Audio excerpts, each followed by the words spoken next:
Sejam bem-vindos a mais um Gente de Expressão, aqui no nosso podcast do Grupo Mais Expressão, onde recebemos empresários, prestadores de serviços e grandes empresas para falar aqui do nosso comércio em Indaiatuba. E hoje estou recebendo ele, o Dr. Leonardo Bossi, ele que é oncologista clínico, clínico médico, responsável técnico e diretor da Neo Onco Especialidades. Doutor, seja bem-vindo ao Gente de Expressão. Muito obrigado, bom dia. E vamos lá, vamos Bora. bater um papo, esclarecer algumas coisas aí, passar o máximo de informação possível para a população. Tá legal. Vamos começar falando um pouco sobre a história da Neo Onco. Quando e como surgiu a clínica? Olha, eu vim para a região, que eu sou de Minas Gerais, do interior, me formei em Belo Horizonte, e quando eu terminei minha formação, primeiro fiz clínica médica, depois fiz oncologia clínica, eu vim para Campinas. E inicialmente eu trabalhei no Hospital Mário Gatti. Eu falo assim, que eu montei o Hospital Mário Gatti. É. Hospital não, né? A parte da oncologia. Ela já existia, mas não tinha um profissional que assim que eu entrei saiu. Então eu fiquei sozinho. Eu trabalhei no Mário Gatti por 3 anos sozinho. Caramba. Não tinha credenciamento do SUS. Quem assinou o credenciamento do SUS em Brasília fui eu. Então em 2009 a gente conseguiu credenciar o hospital na oncologia. Até então era eu falo que era fundo perdido da prefeitura. A prefeitura bancava, custeava a parte da oncologia do hospital, até que em 2009 entrou o SUS. Conseguimos credenciar o serviço no SUS, e aí começou a rodar daí para frente.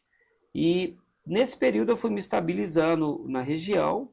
Em 2006, meu irmão me chamou, Dr. Fabrício Bossi, trabalhou aqui em Indaiatuba há muito tempo também, tem vários amigos aqui. E falou, olha, vamos montar uma clínica aqui em Valinhos, eu moro em Valinhos hoje, e foi a primeira unidade, foi a Neo Onco, inicialmente chamava Neo, e foi a primeira unidade que nós conseguimos montar. Depois eu consegui ampliar os meus projetos, eu entrei na Unicamp, trabalhei na Unicamp 5 anos, e em 2010 eu montei a unidade de Amparo. Em 2012 eu vim trabalhar na região de Salto Itu. Em 2014 a gente inaugurou a unidade de Itu e 2016 a de Salto. A de Salto agora a gente desativou. E aqui a unidade aqui a gente começou a trabalhar no final de 2023, vamos colocar no início de 2024. E sempre foi um sonho para mim estar em Indaiatuba. Inclusive, eu trabalhei em Indaiatuba antes até de trabalhar em Salto Itu. Trabalhava aqui na Clínica Candelária. E já tinha um apreço pela cidade, então. Já. Eu acho a cidade de Indaiatuba uma cidade maravilhosa. Eu costumo dizer que Indaiatuba é a melhor cidade do Brasil. Não é? O meu arrependimento foi ter ido morar em Valinhos primeiro. Agora foi difícil de mudar. Dá tempo. Doutor, vamos falar um pouquinho mais ainda da sua carreira. Por que oncologia? O que te levou para essa especialidade? Bom, eu costumo dizer assim, quando você termina, eu brinco assim com as pessoas, você não aprende medicina na faculdade. Com certeza. Na faculdade você aprende postura, ética e respeito. E você aprende como conduzir um processo de avaliação, de consulta. Mas na prática mesmo é que vai te dar o ensino, o saber mesmo. Eu falo, você pode ler sobre uma doença 100 vezes, em 6 meses você vai ter esquecido. Quando você vê um paciente com aquela patologia uma vez, você nunca mais esquece. Aquilo fixa na sua cabeça, que é uma coisa absurda. Então, quando você finaliza a faculdade, geralmente você opta, a maior parte das especialidades, você tem ou um caminho clínico ou um caminho cirúrgico. Algumas especialidades você faz as duas coisas, por exemplo, ortopedia, otorrino, várias especialidades. Mas, no final das contas, você vai acabar exercendo mais um trabalho de consultório ou um trabalho do campo cirúrgico. Eu optei pela parte clínica. Né? Então, eu fiz inicialmente clínica médica, são 2 anos, fiz em São Paulo. E aí, na clínica médica, você tem a prática do dia a dia de várias áreas da medicina. Coisa que você vê mais na teoria na faculdade. Na faculdade, eu já tinha feito uma cadeira teórica da oncologia, fiz uma parte da faculdade eu fiz dentro da oncologia clínica, mas aquilo ali ficou só como um balão de ensaio mesmo. Na residência de clínica médica, foi que eu entrei um pouco mais em cada área. Eu gostava muito da área de terapia intensiva, tanto trabalhei com terapia intensiva até 2013. Mas eu acabei, dentro daquilo tudo, a oncologia, ela me fascina por vários pontos. Porque tem outras especialidades que tem muito isso também. Mas você não consegue ser um bom oncologista se você não fizer uma boa clínica. E eu gosto muito de conversar. Eu converso muito com meus pacientes, eu tento esclarecer, eu sempre falo com o meu paciente. Você entrou no meu consultório, você não pode sair daqui com dúvida. Você pode até sair com a resposta minha de que eu não sei. Mas você tem que me perguntar. Porque muitas vezes na oncologia, dá mais medo para o paciente a dúvida, o não saber, do que eu saber exatamente o que ele está enfrentando. Então eu sempre falo que quando a pessoa não sabe, ela tem medo de tudo. Porque ninguém esclareceu nada para ela. Então tudo para ela é assustador e dá medo. Quando ele conversa com o médico e tira o máximo de dúvidas que ele tem, ele pelo menos o que é possível responder para ele, eu tento responder. Então, dentro da oncologia, você tem uma boa clínica, você tem vários sinais e sintomas clínicos que podem te levar a acreditar em uma patologia ou outra, ou te levar a entender melhor como que a doença está se comportando. Joia. Tudo isso já faz parte do que nós vamos falar daqui a pouco, que é o acolhimento, né? Esse acolhimento que a pessoa precisa nesse momento em que está iniciando o tratamento, tudo isso faz parte desse processo.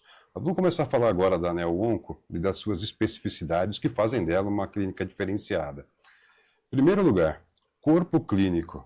Eu tive a curiosidade de entrar no site lá e o número de especialidades é muito grande lá. Sim. A gente fala, aqui está falando aqui de oncologia, mas tem muitos especialistas lá dentro, né?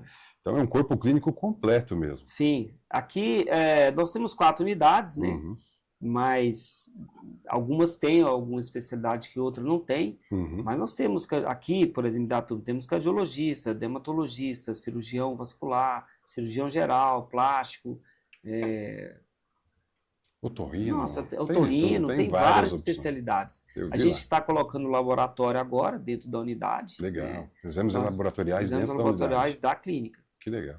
Então a gente vai fazer, e a gente está fechando uma parceria para trazer também exames genéticos. Olha. Então, eu estou em formação para melhoramento. Em 2015, eu iniciei um mestrado na Alemanha. Eu finalizei em 2018. Mas, assim, eu não consigo ficar parado muito tempo. A pandemia acabou me atrapalhando, que eu queria, se não fosse a pandemia, eu teria feito algum outro curso aí no meio do caminho. E eu sempre tento aprimorar. E agora eu vou entrar na área da genética também, para aconselhamento mesmo, familiar. Porque é uma coisa que eu sinto muito nos pacientes. As pessoas, elas costumam dizer assim, a minha doença é genética. Eu falo assim, olha, toda doença oncológica é genética. Às vezes a pessoa está querendo dizer se é hereditário. Entendi. Né? E a maioria das vezes não. Mas muitas vezes você precisa de orientar melhor o paciente, entender um pouco melhor o histórico da família daquele paciente, levar em conta a idade, o tipo de doença que ele tem, a forma que a doença está se apresentando, para que você possa conduzir até o exame adequado para a família ou para aquele paciente fazer. Interessante. E não é muito simples, não. Não é muito simples, não. Precisa de ter bastante conhecimento na área para você conduzir de forma adequada. Muito interessante. Bem, vou falar da estrutura. Eu vi algumas fotos lá das unidades, são todas muito bem estruturadas. Obrigado. São clínicas feitas com muito carinho. Qual que é a preocupação que vocês têm ao montar a unidade e, logicamente, mantê-la, né? Qual que é aí o grande diferencial da Neo Onco? Olha, do ponto de vista da oncologia, eu sempre falo, o paciente oncológico está passando uns momentos talvez mais difíceis da vida dele. Então eu falo, já é muito difícil você estar doente, se sentir doente. Não precisa ir para um ambiente que ainda te deixa desanimado ou triste, né? Ou você não tem aquela sensação de que eu estou no melhor ambiente que eu posso. De conforto mesmo, de acolhimento, né? Não exatamente. Então o acolhimento da ANEL, eu sempre falo com as minhas recepcionistas, as pessoas que dão assistência para a gente, falo, olha, vocês são a cara da ANEL. Então, um paciente, ele chega no consultório, a primeira pessoa que ele vai avaliar não é o médico, vai ser a recepcionista. Uhum. Então, a recepção tem que estar sempre bonita, disponível para... A gente tem sempre um cafezinho lá, agora o cafezinho está valendo ouro, né? Então vale a pena ir lá só para tomar um café. Então, assim, a gente tem um ambiente sempre muito, a gente deixa sempre o mais agradável possível, da recepção até o atendimento clínico, aí temos assistência, quando necessário, assistência nutricional, assistência psicológica, fisioterapeuta, e a sala de infusão a gente sempre deixa também o mais humanizado possível, porque é um momento muito difícil. Claro. Falando agora de outras especialidades, né, nós temos aqui em Indaiatuba 9 consultórios na clínica. A gente tem locação de espaço para o trabalho dos médicos, e eu sempre falo com meus colegas o seguinte, olha, vocês têm que se sentir bem aqui, então a clínica está à disposição para deixar o ambiente consultório o mais adequado possível para vocês e para os seus pacientes. Porque esse padrão de qualidade a gente tenta replicar em todas as unidades, entendeu? Obviamente que existem eventualidades, algum processo. A gente, por exemplo, tem um problema crônico de telefonia na unidade de Itu, que a gente já está resolvendo. Mas eu sempre tento otimizar as coisas para que o ambiente seja agradável para o profissional e para o paciente. Para que, assim, mesmo não sendo um paciente oncológico, estar no ambiente médico já é uma coisa desconfortável. Né? Claro. Então, que seja o menos desconfortável possível. Muito bom. Bem, nós estamos falando aqui, falamos de várias especialidades, né? Mas é importante ressaltar que a Neoonco oferece os tratamentos mais modernos que existem aí. Você mesmo falou aí agora do exame de genética, interessantíssimo. Essa é uma preocupação que vocês mantêm sempre, de trazer o que há de mais moderno e atualizado para os pacientes. Sim, porque a oncologia, ela muda, é uma dinâmica muito grande. Claro. A gente estava até conversando antes em off, né? A gente tem que estudar o tempo todo. E mais do que estudar, você tem que saber o que estudar. Então, muitas coisas que saem, eu sempre comento com o paciente assim, saiu no Google, a gente já estudou há uns 2, 3 anos. Então, não é novidade para o técnico médico. Claro. Então, aquilo dali, muitas vezes, sai com uma aura de que é uma coisa de outro mundo, que é uma coisa maravilhosa, e não é. Mas, quem está apresentando aquilo, está vendendo um produto. Claro. Né? Então, assim, ele coloca muitas vezes as palavras de uma forma que faz o paciente entender que aquilo é a oitava maravilha do mundo. Sim. E, na verdade, é uma questão técnica. Você tem que pegar o estudo que corroborou o lançamento daquele produto para aquela determinada patologia e ler, e estudar. Só que, muitas vezes, os estudos não são bem conduzidos. Eles são conduzidos para, que a gente fala, eles têm um viés no estudo para que você valorize mais os resultados positivos do estudo e esconda os negativos. Então, obviamente que ciência é muito mais policiado e controlado do que as pessoas imaginam. Mas, mesmo assim, ainda é possível você deturpar dados de estudos, entendeu? E quando você joga isso na mão de uma pessoa que não é da área, isso gera muita confusão, porque aquela pessoa, especialmente, que não é da área, ela tem um viés que muitas vezes é financeiro mesmo. Eu tive até outro dia uma pessoa comentou comigo que viu uma apresentação, uma propaganda no YouTube, que a pessoa falou uma coisa absurda, alguma coisa sobre diabetes, parar de tomar remédio, alguma coisa assim. E o CRM entrou na história. Falei, não, peraí. Não é bem assim. Aí também não, você está fazendo uma divulgação no meio digital, que a população está vendo, e foram atrás da pessoa que fez aquela peça ali, né, aquela publicação. E a pessoa falou assim, olha, por que vocês estão vindo conversar comigo? Não, porque você não pode falar isso. Olha, mas eu sou um artista, eu sou um ator. Eu não sou médico. Eu falei, eu tinha um texto, eu fui lá e li. Mas você não é médico? Não, eu não sou médico. Nossa. Eu sou um ator. Eu só estava fui contratado e apresentei. Eu não sabia que era essa, que teria essa repercussão. Só levei a mensagem que me foi passada. Eu fui pago e fiz uma peça. Então, assim... Por quê? Porque existe um viés de venda. Então, hoje, A gente está atravessando essa questão de fake news aí. Eu sou da ideia de que tem que ter fake news, sim. Entendeu? Porque eu prefiro que tenha fake news que alguém me diga o que eu posso dizer e em que eu tenho que acreditar. É verdade. A fake news eu posso acreditar ou não. Então eu sempre falo com os pacientes, converse com o seu médico. O seu médico assina papel. Ele se responsabiliza, ele carimba ali. Você sabe o nome dele, você sabe onde encontrá-lo, se você tiver algum problema. Claro. A pessoa que você viu no Google, a pessoa que te falou no YouTube, o seu parente, o compadre que te ligou lá, mandou você tomar casca de pau, o chá de casca de pau, se der alguma coisa errada, a responsabilidade dele é nula. Isso nunca mais acha. Entendeu? Então, assim, converse com o seu médico, procure informação com um profissional que está cuidando de você. Porque ele vai se responsabilizar pelo que ele disse e muitas vezes está assinado e carimbado. Isso é algo que estava até discutindo esses dias com meu irmão. Basta você dar uma pincelada na internet, você encontra diversas matérias dizendo sobre, descobriu-se que aquele determinada fruta é responsável, descobriu-se que não, fazer isso vai te ajudar. Isso é constante.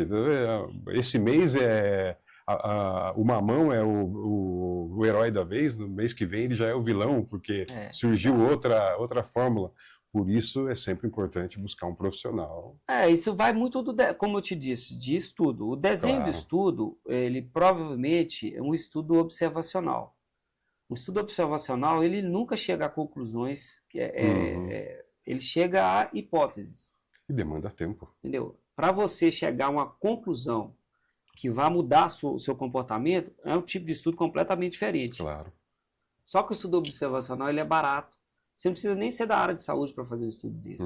Porque você está só observando a situação, muitas vezes você não tem intervenção nenhuma, não dá nenhum remédio, nada. Você só observa e assim, o nível de viés que você pode levar para um estudo desse é absurdo. Pois é. Entendeu? Você esconde o que você não quer e só apresenta. Eu só vi isso aqui, o que você não gostou, você escondeu. Acaba sendo uma... Na verdade, muitas vezes, brinquei com um amigo que é psicólogo esses dias, muitas vezes a gente entra na internet procurando aquilo que nós queremos que seja verdade. Exatamente. Não é? Isso, precisa tomar muito cuidado com isso. E o paciente oncológico, ele está muito sujeito a isso. Exatamente. Porque você imagina, ele está, muitas vezes, com medo e com informação que foi trazida para ele de não curabilidade. Então, é normal. Eu acho normal. Eu fico muito triste que tenha pessoas que explorem uma situação dessa para vender alguma coisa, para vender um trabalho, alguma coisa. Eu sempre falo, olha, não existe bala mágica. Então, quando você encontrar uma pessoa que afirmar uma coisa, eu sempre digo assim, quando você escutar assim, as pesquisas,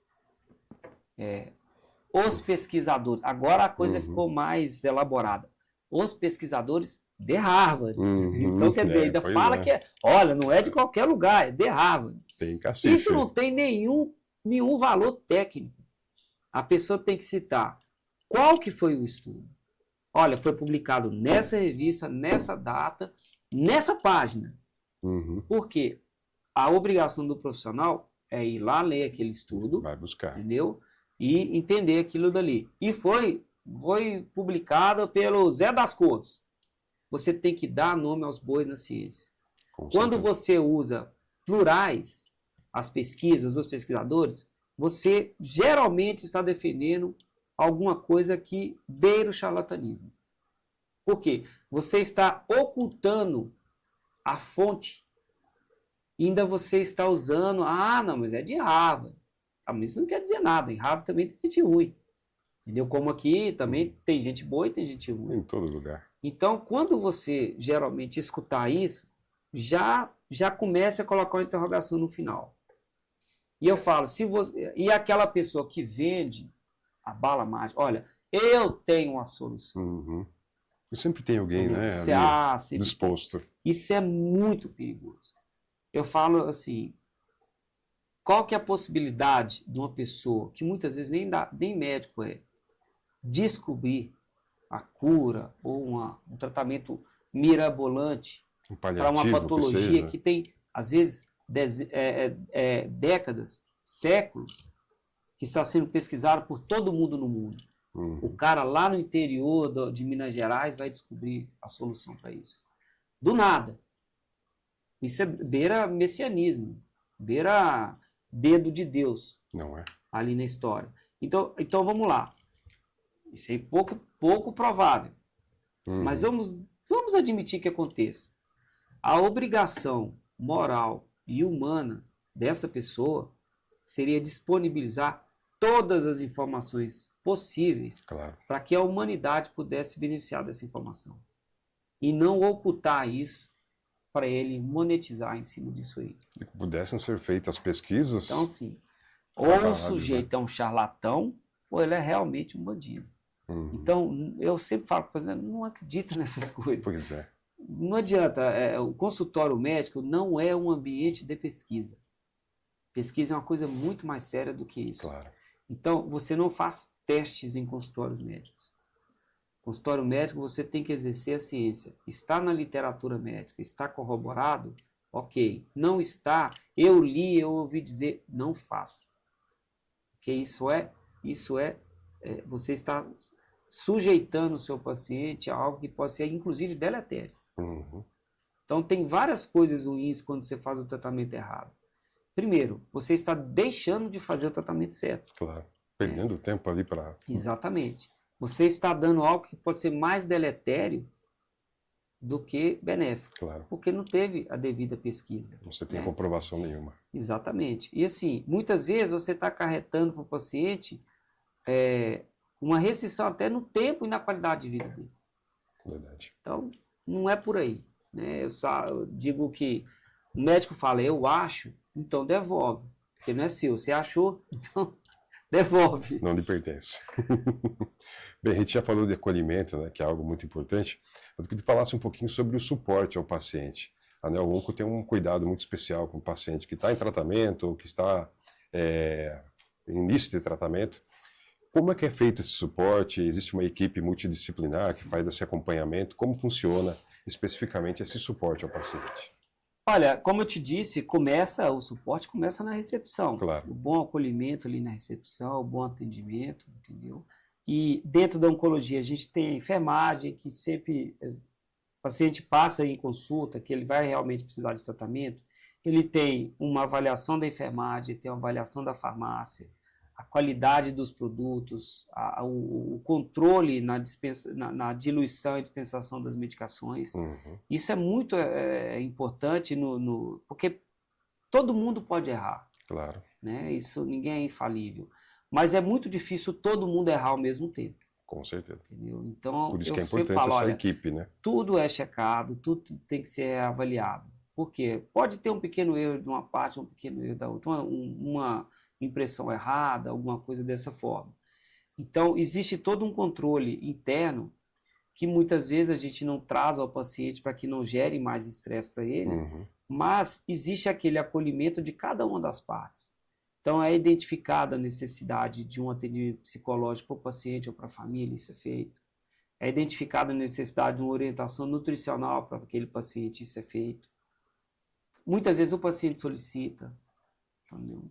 E outras especialidades que tem na clínica. Todo mundo tem essa abertura de contato dentro da unidade para sanar algum problema que tenha com algum profissional que está atendendo com a gente. Olha, eu preciso de um adiantamento de consulta, olha, eu tenho um resultado de exame tão ansioso, o doutor pode avaliar. Então, a gente sempre tenta deixar a coisa o mais humanizada possível, que o paciente tenha o mínimo de estresse possível. Bacana. Bem, falamos de suporte, mas é importante destacar também que a Neo-Onco trabalha com prevenção. Sim. E vamos usar o clichê aqui, prevenir é melhor do que remediar, né? De longe, né? Como é que se trabalha a questão da prevenção? Olha, não há como você... A prevenção, vamos colocar assim, a triagem. Eu acho que há uma certa confusão quando a pessoa usa o termo prevenção. Porque prevenir é você fazer algo para não ter. Claro. Correto? E, na verdade, nós estamos mais trabalhando com a ideia de descobrir o mais cedo possível. Né? O prevenir passa muito por hábitos de vida, né? A esmagadora maioria das vezes. A gente comentou um pouco de genética. Quando você tem uma mutação genética de alta penetrância, que a gente fala, por exemplo, a mutação BRCA, que o caso clássico aí é da Angelina Jolie. Ah, sim. Né? São situações em oncologia que você tem que ser enfático com o paciente. Você vai ter câncer. Ou você tem, no caso da Angelina Jolie, 90% de chance de desenvolver um tumor de mama antes dos 40 anos. Pois Não é. vale o risco. Foi por isso que ela retirou as mamas, Uhum. as glândulas, né? Então, nesse ponto, você realmente está prevenindo aquela doença. Você sabe de uma doença genética já estabelecida naquela família, naquele paciente, e você tomar uma atitude, muitas vezes, drástica, cirúrgica, você realmente vai prevenir a ocorrência de determinados tumores. Mas a triagem, que é o que a gente faz no Outubro Rosa, no Novembro Azul, no Maio Amarelo, acho que é Maio Roxo, né? Desculpa, Setembro Amarelo, que é o seguinte: você faz exames para descobrir uma patologia o mais cedo possível. Você não tem isso para todas as doenças. Claro. Tá? Você tem isso basicamente para 5 patologias no Brasil. Existem outros países que mudam um pouco essa política de triagem. Então você tem triagem para colo uterino na mulher, para mama na mulher, próstata em homens, intestino, homens e mulheres, e pulmão para pessoas tabagistas pesadas, mais de 20 anos máximo, que a gente fala. E o médico orienta o paciente nisso aí. Se a gente fizesse a triagem adequada dessas 5 categorias de doenças, eu digo que a redução seria drástica nos casos de óbito por câncer no Brasil. As pessoas não fazem. E as pessoas querem muitas vezes fazer triagem de tumores que não são triáveis, vamos colocar assim. Por exemplo, um tumor extremamente agressivo. Eu falo que é o tumor mais agressivo na oncologia, é o tumor de pâncreas. É um tumor que 70% dos pacientes fazem o diagnóstico e não dá tempo de tratar. De tão rápido que a coisa evolui, de tão rápido que o paciente deteriora a condição clínica dele. E assim, é fora da curva a pessoa ter condições cirúrgicas com diagnóstico de câncer de pâncreas. São raros os casos. Por quê? Ele evolui muito rápido.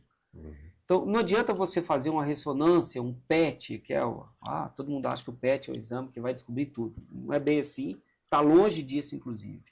Nem é um exame específico para oncologia, específico para doenças com alto metabolismo. Existem várias outras. Mas as pessoas, o exame custa quase R$5.000. O pessoal acha que o PET, um exame desse tem que ver tudo, né? Ver o corpo todo. Vê o corpo todo, mas não vê tudo. Claro. Né? E não vê só câncer. Mas vamos lá, você faz um PET, seu PET está limpinho. Daqui a 6 meses você pode estar enterrado por um câncer de pâncreas. Você vai fazer um PET a cada 6 meses? A partir de que idade? Então, como eu falei, tem muito achismo. Então, a triagem, os programas de triagem são populacionais. Todas as pessoas que se enquadram naquele programa, elas têm que fazer o exame. Claro. Você não tem como chegar no consultório e falar, você vai fazer o exame de triagem para intestino. Você não precisa. Baseado em que você acha que aquela pessoa não precisa? Pois é. Entendeu? Não, vamos fazer uma triagem para, vamos colocar aí, um câncer de estômago. Tá, tudo bem. Eu falo com o paciente, eu vou chegar para o colega assim, de onde você tirou essa informação? Que é necessário fazer triagem para câncer de estômago. A partir de que idade? Os 2 sexos? Aí fala assim, ok, qual exame? Endoscopia. Tá, de onde você tirou essa informação? Que tem que ser endoscopia. Que não tem que ser uma ressonância, uma tomografia. Então, o cara acha. Só que o paciente, às vezes, tem a sensação de que ele está sendo cuidado. Não está. Isso não está trazendo nenhum benefício para ele. Claro. Muito antes, pelo contrário. Muitas vezes, métodos de imagem ou métodos de triagem geram mais angústia do que solução para o paciente. Então, você me perguntou sobre prevenção. Se você pensar no termo triagem, nós vamos falar disso. Nós estamos tentando descobrir a doença o mais cedo possível. A gente trabalha muito em cima disso. Eu sempre reitero com meus pacientes, eu vejo a faixa etária e falo, olha, você tem que fazer triagem disso, disso, disso. Se você fizer só disso aqui, já está ótimo. Já ajuda. Que é o que tem na literatura médica e que eu posso dizer que realmente está tentando te proteger de alguma forma. Mas não dá para fazer para tudo. Mas a ANEEL sempre trabalha até com um pensamento social e nessas campanhas a gente sempre tenta ajudar. Ano passado a gente participou da corrida do Outubro Rosa, fizemos evento no Novembro Azul, todo ano, pelo menos esses dois momentos a gente trabalha bastante. Porque são os tumores mais prevalentes na população, próstata em homem, mama em mulher. Então, se a gente conseguisse uma triagem adequada, pelo menos para esses dois, já seria bastante coisa. Seria um avanço. Se a gente incorporasse ainda a triagem de intestino para ambos os sexos, colo uterino adequadamente para a população feminina e pulmão para os tabagistas, a gente teria uma redução, vamos colocar aí, né, um número, 50%, talvez, nas taxas de óbitos, não de ocorrência. Claro. Entendeu? Não de ocorrência. A gente já ouve muito falar sobre isso, sobre qual é a idade correta, qual é o momento certo de procurar. Hoje, do que a medicina atual oferece, qual é o momento certo? Qual é a idade correta a se procurar? Existe isso, tratando-se da prevenção, dessa triagem que nós estamos comentando? A gente segue muito os guidelines americanos. Tá? Os guidelines brasileiros, eles são muito falhos, eles são muito voltados para o SUS, existe um viés econômico dentro disso, de economia e tudo mais. Na verdade, triagem é economia. Tá? A ideia é mais barato eu pagar o exame do que pagar o tratamento. Então não é nenhuma coisa maravilhosa e rosa de que todo mundo, vamos salvar as pessoas. Não é bem isso, não. É econômico mesmo o negócio. Não por parte dos médicos, claro, né? Claro, mas por parte de quem desenvolve esses métodos. Então, assim, varia um pouco de um país para o outro, mas a gente acompanha mais os guidelines americanos, que geralmente são mais agressivos nas idades. Então, assim, mama começa aos 45. Eles estavam querendo baixar essa idade, mas por enquanto a gente ainda respeita os 45. Se você olhar no INCA, 50. Mas assim, a gente sabe que 50 é muito. Então, na prática, nossa, 45 para mulher, para fazer mamografia. Não adianta, por que não adianta fazer aos 40, aos 35? Às vezes eu pego o exame de 35 anos de mamografia. Só serviu para machucar a pessoa, porque vê muito pouco. Vê muito pouco. O autoexame ajuda mais do que isso. Tem uma eficiência maior.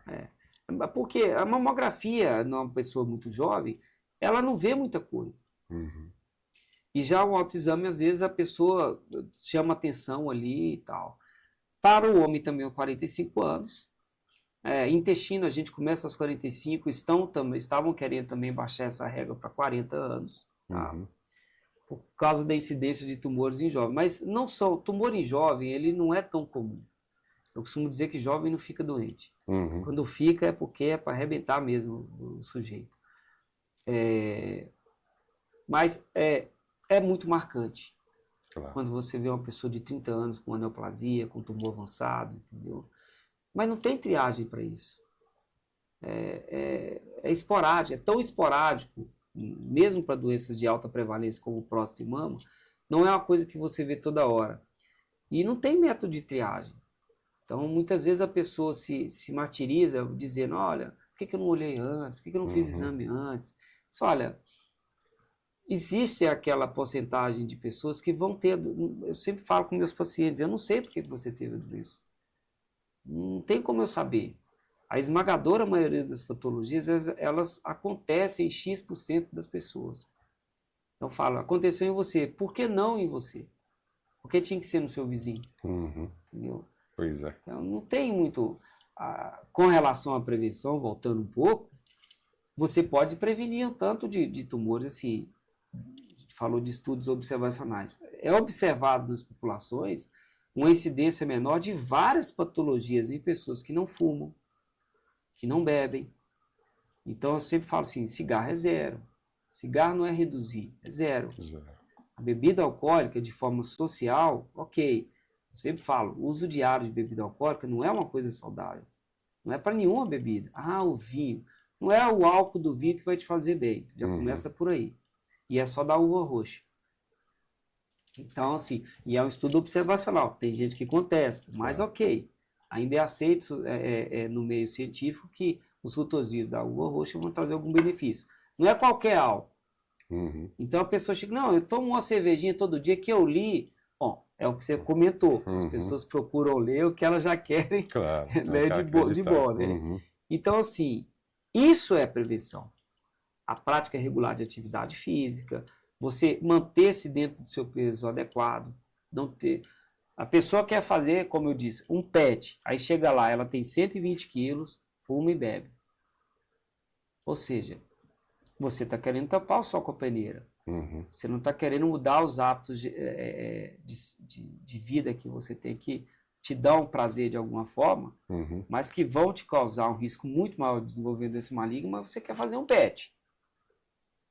Você já chega sabendo o que você precisa fazer, praticamente, né? Ainda tem isso, Ou pelo né? menos os primeiros passos. Joia. Doutor, a gente está chegando ao final aqui da nossa entrevista, mas eu queria que você falasse sobre as diferentes alternativas de tratamento que são oferecidas hoje. Eu destaquei 4 aqui que estão disponíveis lá no site, que é a quimioterapia, hormonioterapia, laser terapia e imunoterapia. Sim. Essas são as mais comuns, né? Ou temos algumas outras... Então, Depende muito é uma do aula ampla, diagnóstico. vamos colocar assim. Vai tempo. Vamos lá. Isso depende muito de cada uma das doenças. Claro. Tá? Então, existem doenças, por exemplo, que a imunoterapia é aplicada, e existem outras que não. A imunoterapia, eu sempre falo, não é a 8ª maravilha do mundo, tá? Uhum. A imunoterapia, ela tem uma taxa de resposta aí que vai linearmente entre as patologias, vai ficar em torno de 30% um pelo outro.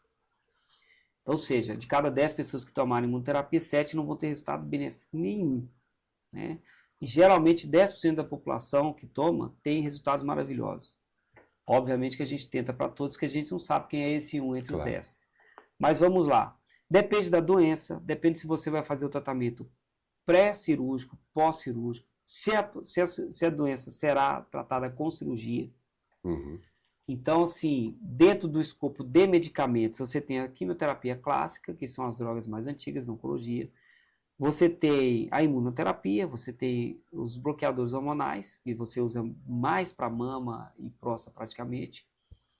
E você tem, qual que vai ser, como eu disse, o momento? Vai ser antes, vai ser depois? Vai ser agregado com a radioterapia ou não?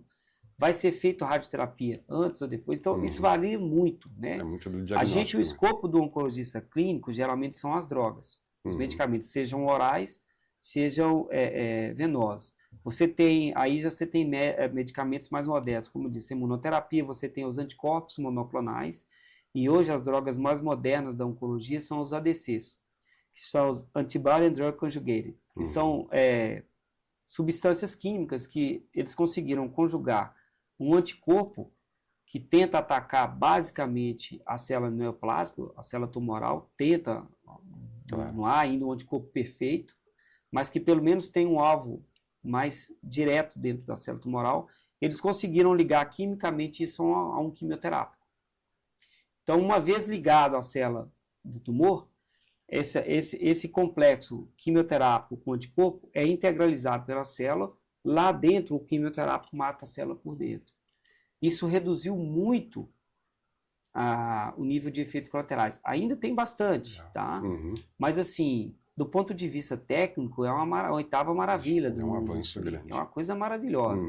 E hoje, a maior carga que a gente vê de esforço da indústria farmacêutica é para o desenvolvimento de novos ADCs.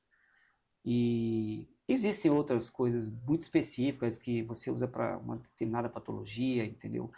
Por exemplo, as drogas que têm efeito radioterápico. Então, são coisas muito específicas. Aí já são coisas mais que você usa em momentos muito particularidades de cada... Mas dentro da oncologia, a gente sempre tenta... E assim, hoje, você consegue a droga que você precisar em curto espaço de tempo. Tá? Você tendo a indicação clínica clara, você consegue. Então, eu sempre digo que não é um erro do médico, do oncologista, quando as coisas não funcionam. Na esmagadora maioria das vezes. Não é o médico que decide o resultado. Eu sou religioso, eu falo, se tivesse na minha mão, eu curava todo mundo. Com certeza. Então, eu sempre falo, quem te garantir cura, muda de profissional, porque esse cara aí está se achando Deus. O médico não pode garantir cura para ninguém. O médico tem que garantir o melhor tratamento. E, tecnicamente, ele tem que se atualizar o máximo possível. Ele sempre tem que oferecer ao paciente o melhor possível. Se o paciente vai fazer ou não, por questões financeiras, por questões técnicas do convênio que ele trabalha, é outra história. Claro. Mas é função do profissional oferecer sempre o melhor possível. E para isso ele tem que estudar o tempo todo. tem que discutir, por exemplo, uma coisa que a gente não comentou, a oncologia ela é multiprofissional. Os profissionais têm que se falar. O cirurgião tem que conversar com o oncologista tem que conversar com o radioterapeuta. Muitas vezes os três têm que entrar num consenso Uma sinergia. para fazer o melhor para o paciente. Com certeza. Doutor, muito obrigado pela presença. Eu que agradeço. Eu acho que o assunto renderia muito um papo ainda mais extenso aqui, né? Como eu disse, eu gosto de conversar. Não é? E lógico que a gente poderia falar mais aqui sobre prevenção e sobre tratamentos, mas hoje a gente encerra aqui, já convido você a voltar numa próxima vez. Só convidar. Gostaria de passar aqui a vocês os endereços, né? Na verdade, estávamos conversando aqui, a NeoOnco fica num L, ali numa esquina, então a clínica fica na Avenida Major Alfredo Camargo Fonseca, número 138, e a oncologia na Rua Maitá, 1565. O telefone e o WhatsApp é o 19-3825-4580. Então, precisou, marca lá o seu horário. Dr. Leonardo e toda a equipe de especialistas da NeoOnco está à sua espera lá. Doutor, mais uma vez, muito obrigado. Né? Você deixasse o seu... quer falar um pouquinho mais sobre a NeoOnco? Tem mais alguma mensagem final aí? A gente falou bastante, eu agradeço muito o Grupo Expressão pelo convite, mais expressão, né? Não expressão. E pelo convite, gostaria de convidar quem quiser conhecer a clínica, mesmo assim, obviamente não quero ninguém que vá para oncologia. Para tomar um cafezinho? Para tomar um cafezinho. Isso. Hoje o cafezinho está valendo a pena. Tá até valendo, vale a visita, vale a visita. Mas a clínica está à disposição, né? A gente, como eu disse, tenta sempre entregar o melhor possível de cada um de nós. Eu exijo isso de cada uma das pessoas que trabalham conosco, dos colaboradores. E, precisando, nós estamos lá à disposição. Não só a oncologia, mas todas as outras especialidades que a gente comentou. Muito obrigado. É isso aí. Termina aqui mais um Gente de Expressão. Nos encontramos na próxima entrevista. Até lá.